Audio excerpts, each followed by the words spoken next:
I'm very excited to introduce Zeming today. He works as a principal research scientist in Biohub now. He's very known for protein language models such as ESM, two-ways and fold family. So we are very excited today to hear his view on the protein language world and what he's up to. Please take the stage. Yeah, thank you for the introduction. Yeah, very honored to kind of present at the seminar, and I'm not totally sure how this sort of like this Zoom version of things you guys have works, but feel free to just like shout if you have a question and I'm not seeing it. Again, questions during the presentation are highly appreciated. Yeah, so I'm Zeming. I work on kind of the ESM series of models, and I'm a research lead at Biohub AI Research. Previously, I was working at evolutionary scale, so in the past, 6 years, I've been working on the ESM series of protein language models and structure prediction models.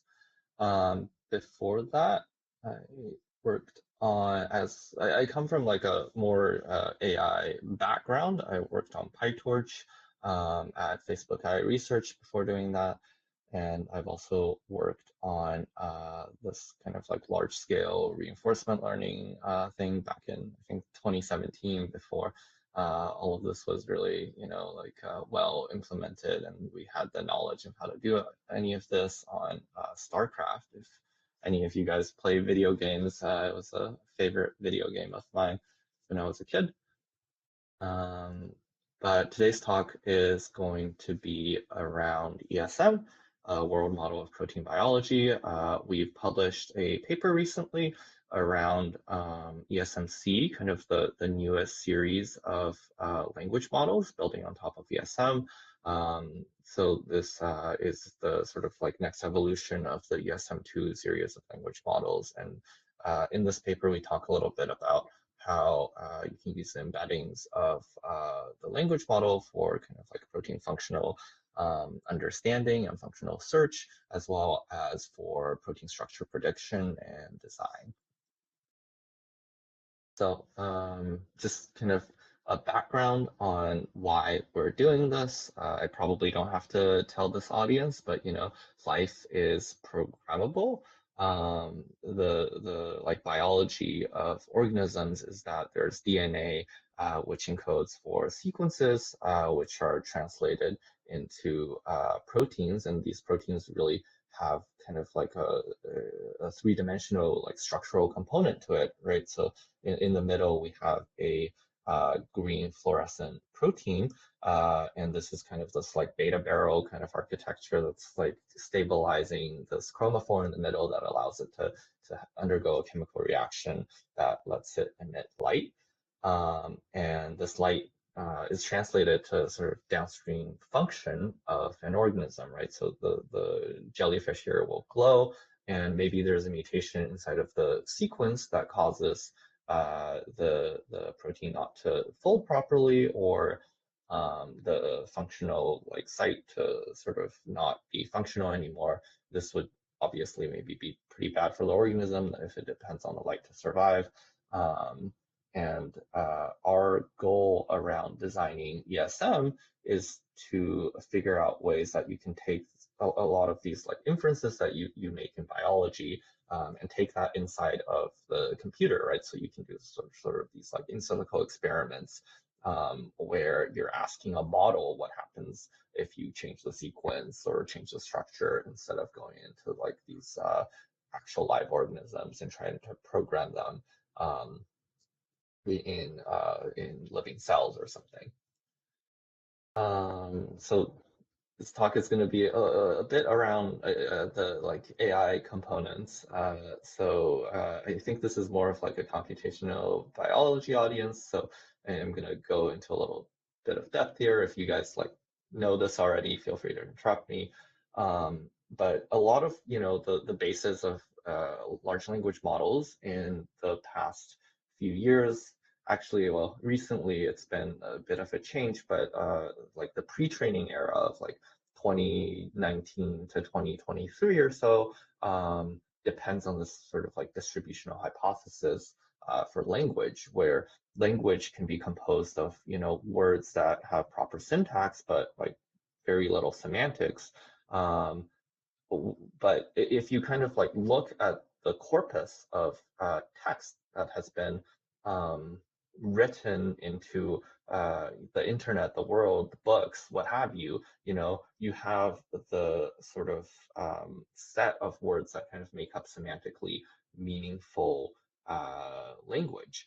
And so if you sort of model the semantically meaningful language instead of kind of, like the random syntactically accurate words, then you can kind of get a shadow of the reality, right? That's like painted through words.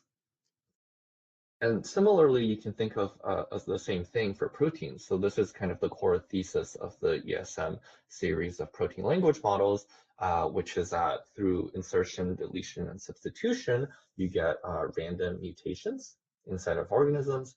And then there's a sieve of evolution, which selects for the most fit protein sequences, right? So if a particular amino acid is very key to the organism's survival, and through mutation, its offspring doesn't have this, then you never really observe the protein in the sort of downstream database that we have kind of collected over the years on protein sequences. And so if you think about it, if you fit a model towards the set of sequences that you've seen in reality, then you get this model over like evolutionarily plausible proteins, which has some correlation to protein fitness. So in that same sense, we can design these protein language models to fit this distribution. And the ESM series of language models is are masked language models. So instead of autoregressive language models where you kind of try to predict the next word, which is very sort of like well motivated for language, because we say words each one at a time. I think the masked language modeling paradigm is actually extremely well motivated for learning protein sequences. And the reason is that when you mask out, so the loss function here is you have the whole protein sequence. I hope you guys can see my cursor. If not, let me know. You mask out individual amino acids, and then you predict what's inside of these masked out amino acids, right? It's a really simple kind of loss function, but it really encodes, like the so let's say we have a protein that folds into this particular shape. Let's say that there's a contact or an active site somewhere inside of this protein. And let's assume that your like language model had learned a really good representation of the protein structure or the protein function. Then if you mask out one of these contacting sites, it should be pretty trivial for this model to learn, maybe these two amino acids needs to be opposite charges. And so if you mask out this one and you see that there's a D over here, there must be an R over here. Or that the model knows that through evolution that a particular active site is a key to the organism's survival, right? So like we've learned the distribution over the likelihood of these proteins doing something for the organism. Then if you masked out this H, then the model should know like there should be an H here. So in this sense,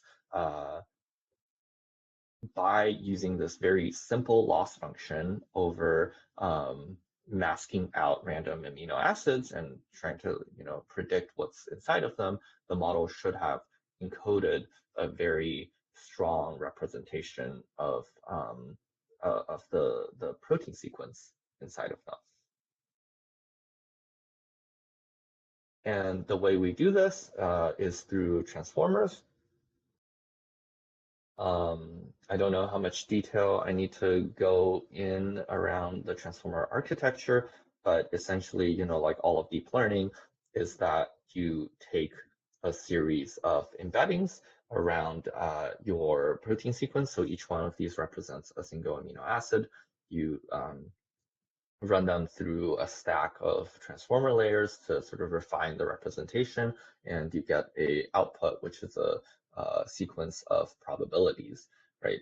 Um, and all of this is just a few simple operations. There's a self-attention operation and the multi-layer perceptron, the feed-forward network, and each layer is kind of a set of these that kind of acts upon a residual stream that refines these representations.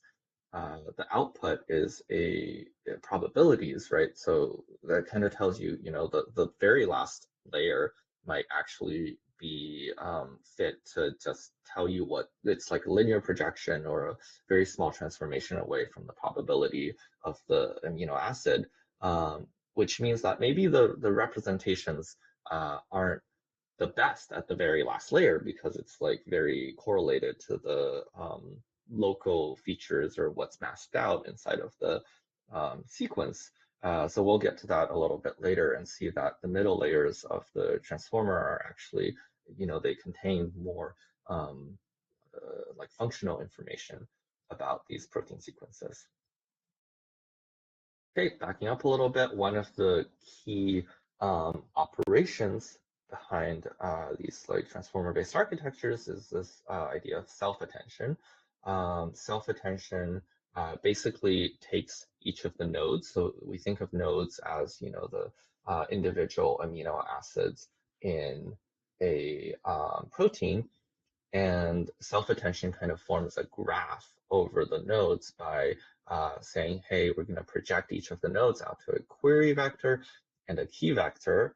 And then we're going to do this sort of like outer multiplication to get the attention map. So the attention map is an L by L matrix, which we apply a softmax to, and that tells you the probability of kind of interaction, right? So, but all of this is, none of this is kind of supervised. All of this is like learned via backpropagation. And in the full model, you tend to have, like many of these different attention heads, each modeling a different aspect of the protein. And naturally, like you look at this and you say, hey, like this attention map really, maybe it's kind of like a graph over the protein structure or the protein function or it's sort of like building this graph implicitly, right? And we can actually go and like peek at the attention heads.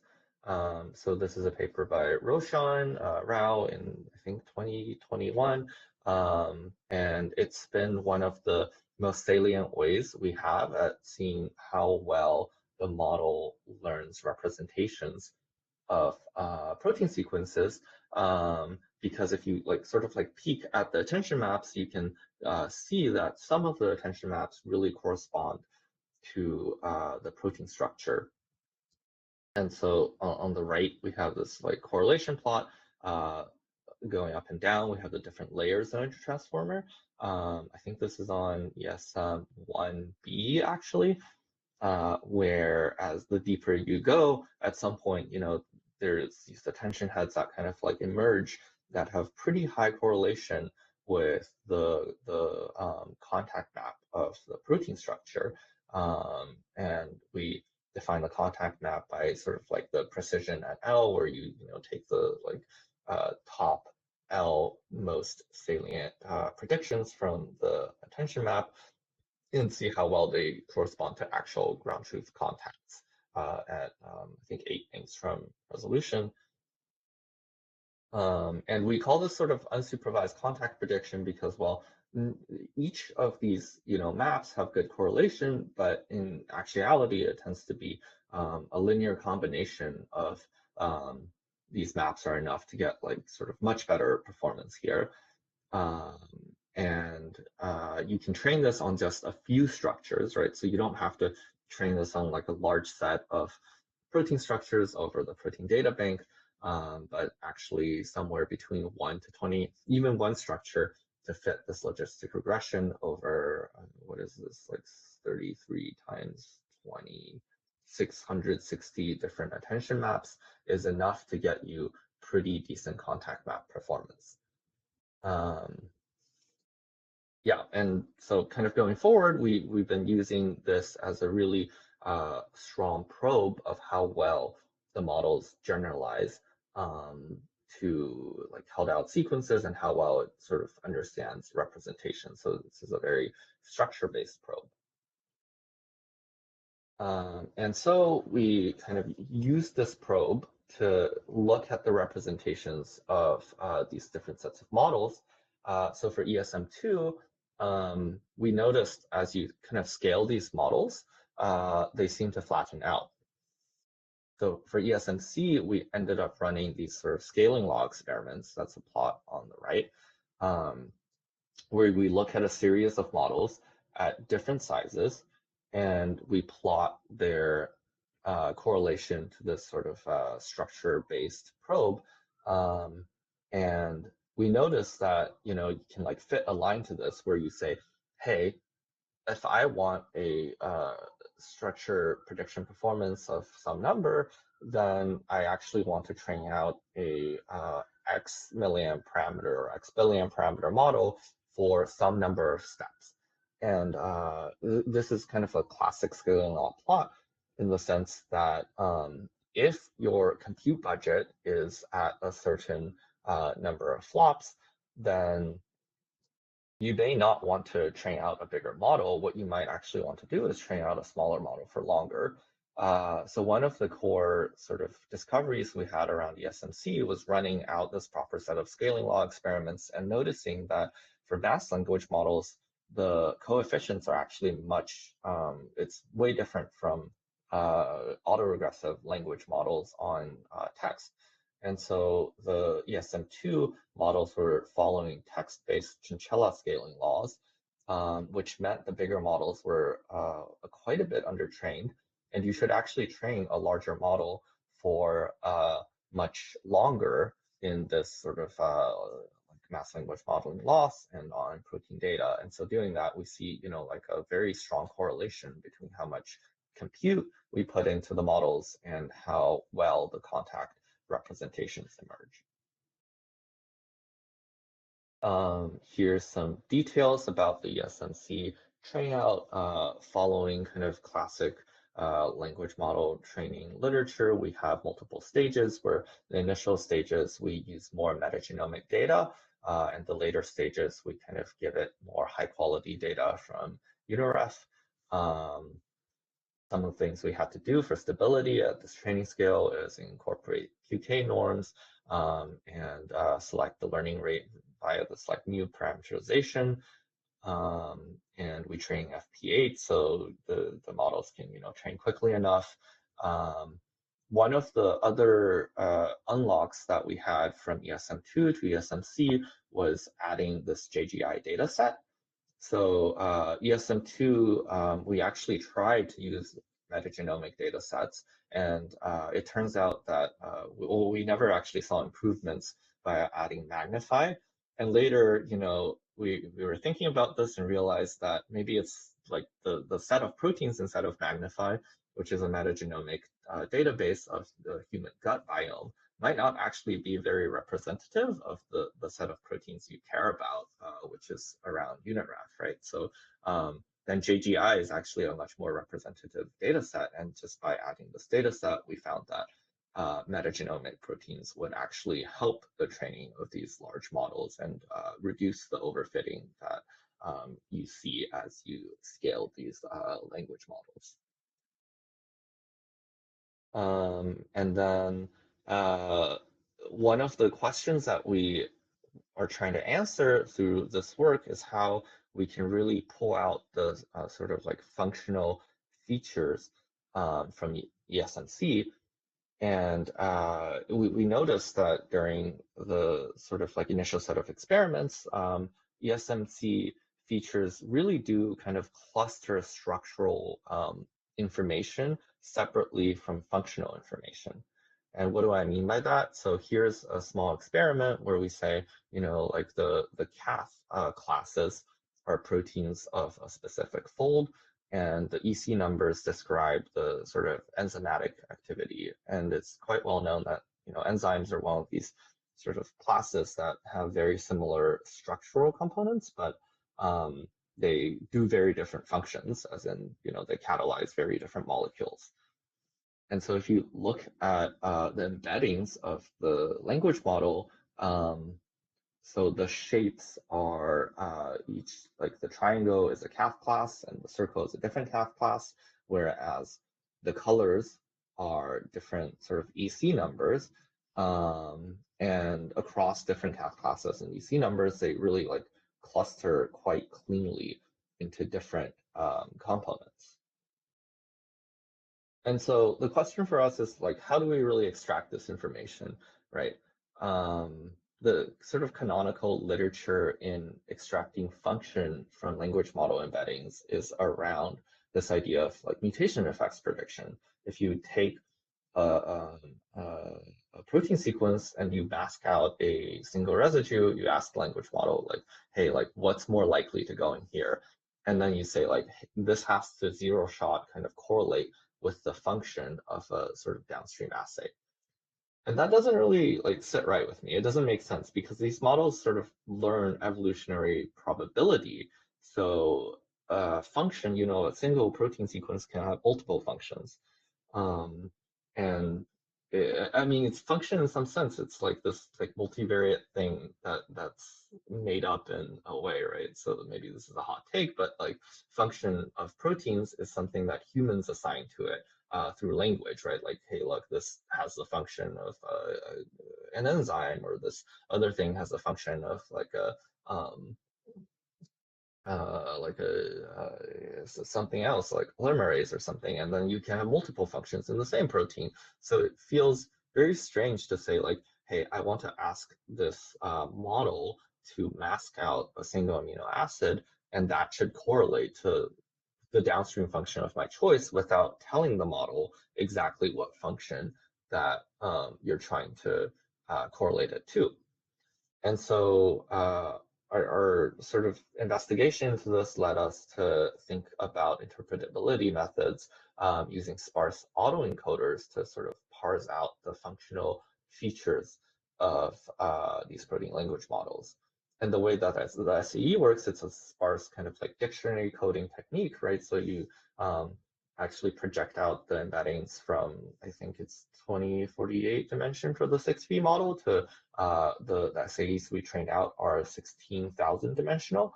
And then you say, look, we're gonna only allow like 64 features to activate at any given time. And these 64 features should optimally let me reconstruct the original dense embeddings with high fidelity. And through this loss, you get these sort of like, quote, monosemantic features. And they're, I say quote because they're not perfectly monosemantic, right? So we let 64 features activate at any given position. And so a lot of these features may encode for sort of like different functions. And how do we sort of see like what do these functions stand for? Well, fortunately, before the advent of large language models, you'd have to go look at all the features and kind of like reason about them and, like try to figure out what each individual feature does. Post the advent of these large language models, you can take, you can use these models to sort of like classify what these features are. And the way we did this is that we take a individual feature.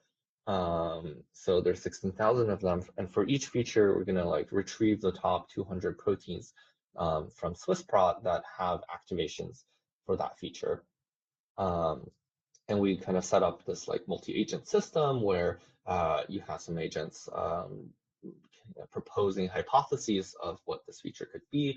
A lot of the work here was around the prompt engineering. So you could, construct these like residue level activation tables to really tell the LLM like what's going on, and try to get the SAE features on ESMC embeddings into a format the text-based LLMs can sort of hypothesize and reason over, and you would give it, like the protein structure maybe and the ability to use PyMol and stuff like that. So it could really like look into the nearby protein structures that the features activate on and give you a good description. And you can scale this up a bit by having a like sort of verifier hypothesis generation loop, to make sure that you're coming up with descriptions that were really not noise, right? So like the LLMs are not hallucinating anything. And we use this to come up with descriptions of all 16,000 features that we trained from ESMC 6B. And so here are some examples of these features. There's very sort of specific features that are local to amino acids, like, there's a feature encoding tryptophans and like different amino acids or like non-standard amino acids. There's a feature that encodes for, like the different secondary structure components. There are features that kind of point out, where domains are or folds are inside of protein structures, and they activate on like the whole subdomain of a protein. And there, you can also find sort of like functional features in this database. There are features around like disordered regions. There are features around like the particular biochemical environment, around like different functional sites as well. And so the SAE features are really powerful for letting us like look into the functional sort of like the functions of like different proteins through ESMC in a way that was a little, more interpretable than saying, hey, we're just going to mask a amino acid out and ask you about the fitness of that protein. You can also see that these features don't like individually sort of, they don't have to individually encode for every single possible sort of function. You end up with like combinations of these that really can point out like novel or unique functions in proteins, and combinations are usually the way that like, these features kind of like describe proteins inside of the like where they light up. And so you can imagine using, like fingerprints of SAE features to do functional search here, where if you have a particular fingerprint, they might really describe like a function that you're thinking about, and like swapping out particular functional features might let you find proteins that kind of do very different things based on, like the particular, maybe you have like an enzyme class that have a specific set of CAF features that activate, but you want to look at features that are specific to different like families of these classes of proteins. And one perspective I had around these features is that they're really great for searching across function. And the reason is that by doing the sparse coding technique, I think it really like pulls out the low frequency components, and it says, those go into like one feature, whereas all of the very salient high frequency sort of components of the embeddings go into different features, and you kind of weigh them the same, right? Because they both activate or don't activate. And so we've seen this across a bunch of different sort of tasks where if you take a set of proteins with similar functions and you try to do functional search on them, if you use sequence-based search, right? So like I'll maybe take a bunch of mammals and find a protein that has similar function across all the mammals.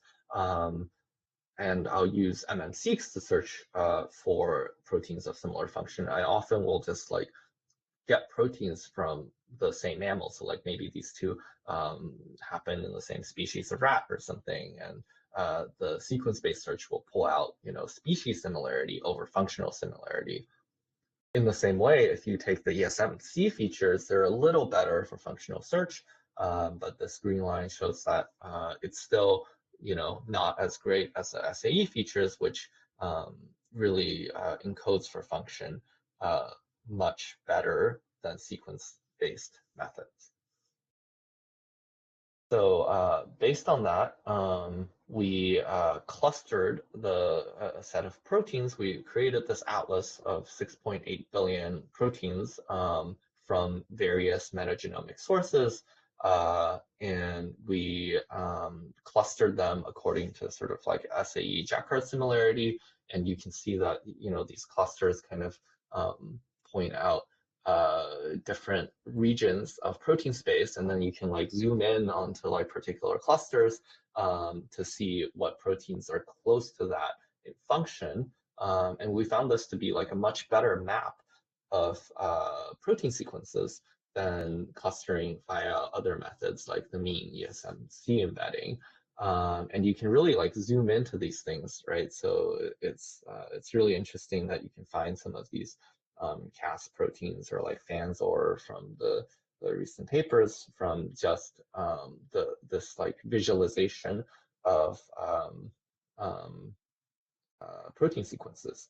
And we provide this as a tool for biologists to really go and explore the embeddings of ESMC. I'm really excited to see, I would be really happy to see folks like playing around with this large data set, see what they find. Is it possible to like use SAE embedding search to find proteins that are kind of unknown function, or maybe similar function to something we care about, but is in a metagenomic database somewhere, and we just don't have the ability to like search through this database in an intuitive way. So we provide this as kind of a resource for folks. It's collected across 8 or 9 different protein, like metagenomic and non-metagenomic sources. We also clustered this at 70% sequence similarity, and we folded them with our folding model, which I'll get to in a little bit. So there's 1.1 billion structures here.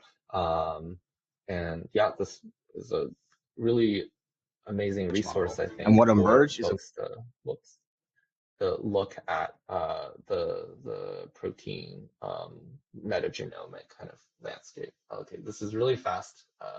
I'll try to play it again, but here I can pause it. There's this like agent-based, search method inside of here where you can input a function, and the agent-based search will take that text and then search across the text of proteins that activate highly on this set of functions, translating that to some kind of like SAE search, and come back with, like results of proteins that might be similar and maybe unknown or something that you can look into. And this website is totally, free to use. You can go here and kind of scroll in. I found it extremely cool to sort of explore the universe of proteins through this like lens of interpretable features. Yeah, as I said before, like maybe using this, we could go and like really find proteins of certain, functions with similar sort of activation patterns to existing proteins, but very different sequence identity. So a way to really like search across very different sequence space. Okay, cool. I'm going to switch topics now. I'll maybe pause for like 10 seconds in case anyone has questions about the previous section.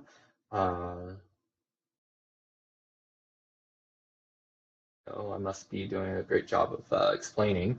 But yeah, so the next topic I'm going to talk about is like really projecting the atomic resolution of these protein structures from ESMC embeddings. Sorry. Go ahead. Yeah, I have a question.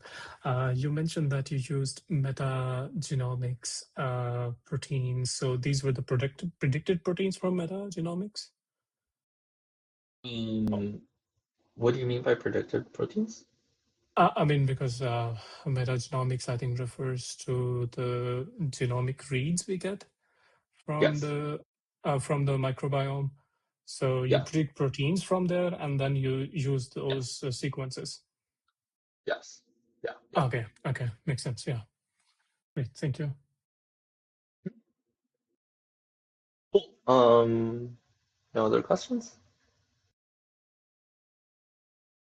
So ESM Fold 1 was around, taking these language model project embeddings and really like projecting them to all atomic resolution structures. And in ESM Fold 2, we kind of follow kind of a very similar line of work. ESM Fold 1 was really built on the idea of, predicting protein structures. But for ESM Fold 2, we predict not just protein, but how proteins interact with RNA, DNA, and small molecules as well.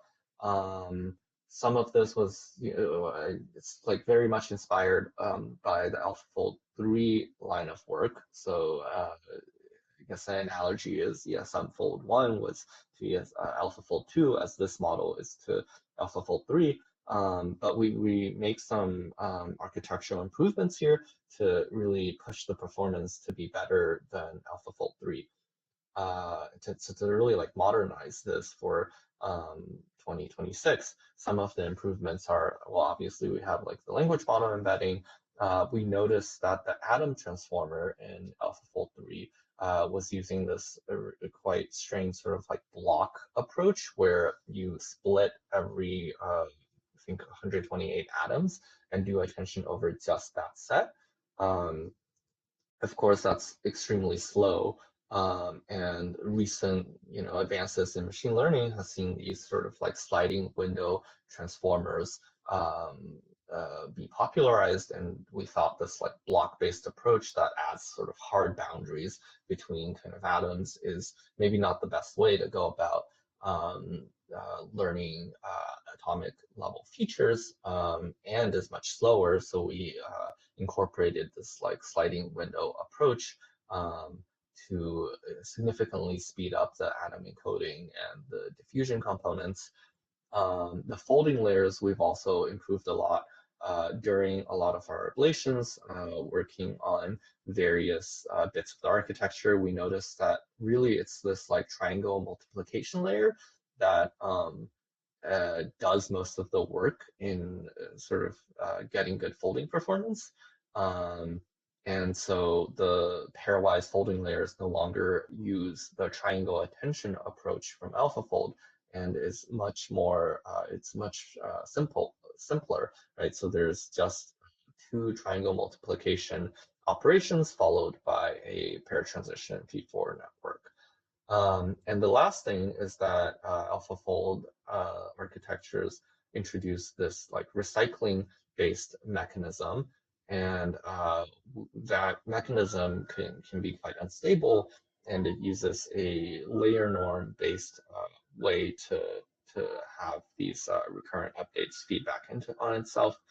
Um, we found this approach from the Parse paper to be extremely powerful in stabilizing these recurrences, so that we can use, above 10 recurrences, sometimes 20 loops into this model. And essentially it's formulating this in the same way that a lot of the state space models like Mamba formulated it, where the update, at a given time or loop of the pair folding layer Z is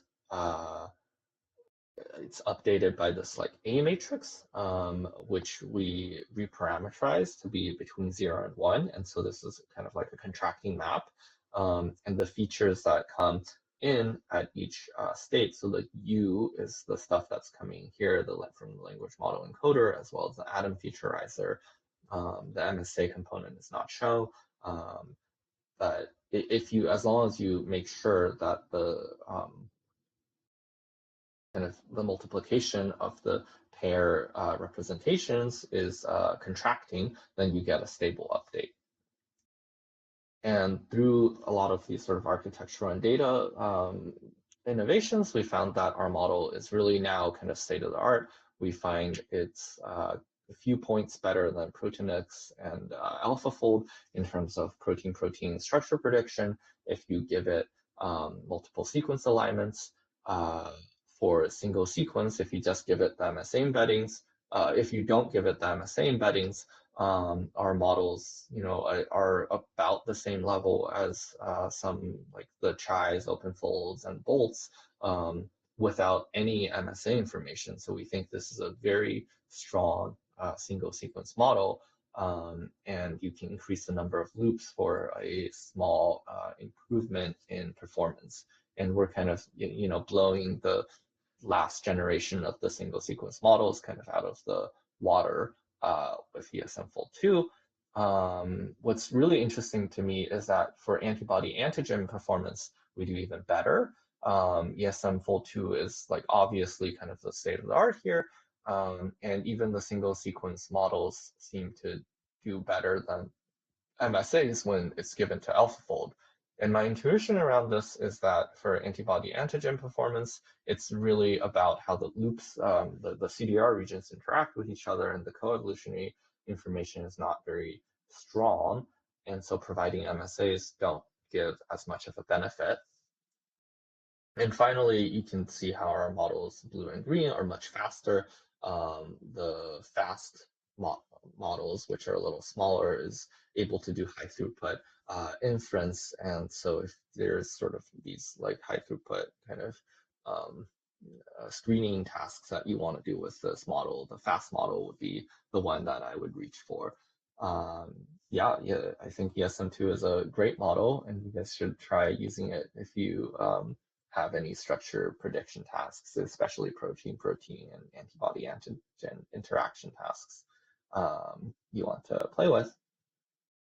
So how did we make ESM-Fold2 so good? Well, here I kind of just describe some of the training that goes into it. The final models are actually only trained for a single stage. It's the context length of this was extended for only 5,000 steps. And most of the training is done at a 384 crop size. We see that this like generalizes quite well to larger crops. And we turn on a bond loss during kind of like the fine tuning to get the like very fine details of the atoms correct. And then we also found that we needed a fine tuning stage 3 where we freeze the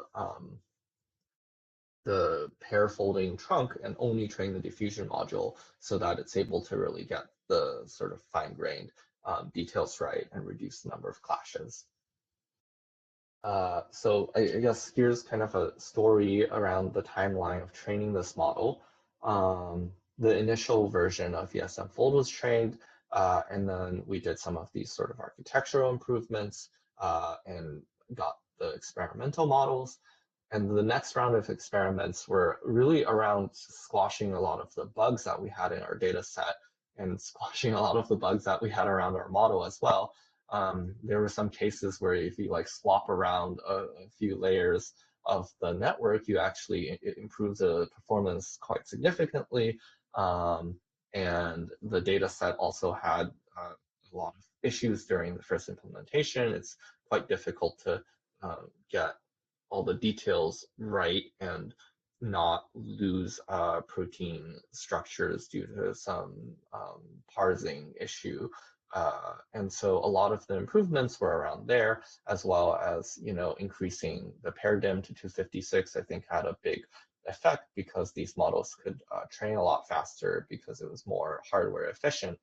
And actually at some point we discovered, that our models were so efficient that we were overfitting quite a bit in our validation set, and it wasn't really a good validation set for downstream performance. And we found the later stages actually harm generalization when we moved from our like a less stringent validation set to fold bench. And so we had to construct a new stringent validation set where we not only do a temporal holdout, but we also do a sequence homology holdout on the interfaces. So the old validation set had temporal and sort of low homology, and the new one had low homology on individual interfaces, as well as a set of more stringent filters to remove kind of crystallization artifacts and different sort of like issues within the PDB that was getting us, these proteins that weren't very good structures. And finally, I guess we had a stage 3 where we had to fine tune the model to decrease the number of clashes in the structure predictions. And after all of these experiments, we found that the antibody antigen performance increased significantly, and the protein-protein also increased quite significantly. I guess a detail was that I think the antibody antigen performance was actually increased by us removing SABDAB from the training set. SABDAB is the observed antibody space data set of antibodies, and we believe that this led to some level of overfitting by our models, actually, where it would just memorize the antibody antigen interactions instead of sort of generalizing to held out antibody antigen interactions. And we didn't really see this until we, like reconstructed our validation set to be more well held out. I guess I have about 10 minutes, so I'll speed up a little bit. We see that if you increase the number of recurrence loops, this like stabilization allows the performance to increase, especially for antibody antigens, up to 16-ish loops. And the diffusion steps, you can use quite few diffusion steps with our truncated noise schedule, and it works reasonably well. We found that clashing is resolved as you increase the number of diffusion steps as well, but for like very fast inference, you can choose, a very small number of diffusion steps, and this will work. You can continue to sample from these models and get better sort of like scaling performance by picking the best protein according to the confidence metrics. So these are especially, these seeds are actually not seeds of the diffusion module, but you have to resample seeds from the entire terraformer to get this sort of performance. And the more you sort of sample, the better the sort of antibody antigen interactions are. And it's really interesting that we see the scaling much more vividly for antibody antigen interactions, whereas protein-protein kind of saturates reasonably quickly. And we also see a very strong correlation of the performance of these models to the language model training compute. So as we increase the amount of compute we put into our language models, we expect that the folding models will get better and better. And so this is quite promising. Maybe there's ways that we can train these language models to be even more powerful over time, and that will lead to downstream performance increase in the folding models. One thing around our efficiency sort of work is around long context folding. We worked with NVIDIA to get fold CP into ESM fold 2, and this is in the public release in Hugging Face. Fold CP stands for context parallel, and you're able to parallelize the folding layers across multiple GPUs to fold very large complexes. And we see that our training recipe really lets us scale to proteins that are almost 10x as long, and we're able to fold 3,000 amino acid complexes with ESM fold 2. I believe it requires around 4 H100s for up to 4,000 residues, and maybe 16 for up to 8,000 residues or 6,000. look at the paper for the exact numbers, but the goal is to be able to fold very large complexes with these models so that we're able to, study how these complexes work inside of cells. We're also very fast due to like all the architectural improvements we did. And one of the sort of validations of this model is around inverting it to design protein-protein interactions. And so this is kind of a method that's modeled after Minecraft, where you say like, hey, I'm going to give my give the input a soft distribution over amino acids, and if I backprop to that, can I actually design a protein that binds to a particular target of my choosing? And this could be very powerful for like solving rare disease or studying biology by generating protein binders to particular targets that you might want it to bind to like have an assay that studies some particular part of biology. The way it works is that we optimize for the entropy of the distogram outputs of the protein, and we try to optimize that to have low entropy. So we're trying to find, a sequence that gives you very like highly confident distograms. And if we run this process like thousands of times, you end up with a lot of binders, and then you can use the confidence of your models to predict which binders are likely to bind. Let's see, we ended up doing these experiments over a set of very therapeutically relevant targets, and we found nanomolar binders for all of these targets, as well as SCFVs, which are antibodies that bind to each of these targets. So we thought that was a great experimental validation of the ability to really like invert these world models to get out protein binders that are useful. As we scale the amount of compute we put into this, basically, the recipe of this is for many binders, these not filled in like dots are putting in, I think, around 10,000 samples into the mini binder designs, and then selecting based on IPTM of a set of other critics. So you don't use the model that predicts it. You can see like which of the binders satisfy a set of other models that we also release so if it's really able to satisfy like 5 or 10 different folding models, then it's most likely going to be something that's well predicted or kind of like is very stable under the protein folding process. And if you do 10,000 designs, you can kind of get like pretty good success rates against all of these targets. You can scale that up to around 60,000 designs and really like improve your success rates. And so this is a way for you to take experiments that you might do in the wet lab and really just like run them on GPUs and create, nanomolar affinity binders to all of these targets. For antibodies, we find that you have to run significantly more trials.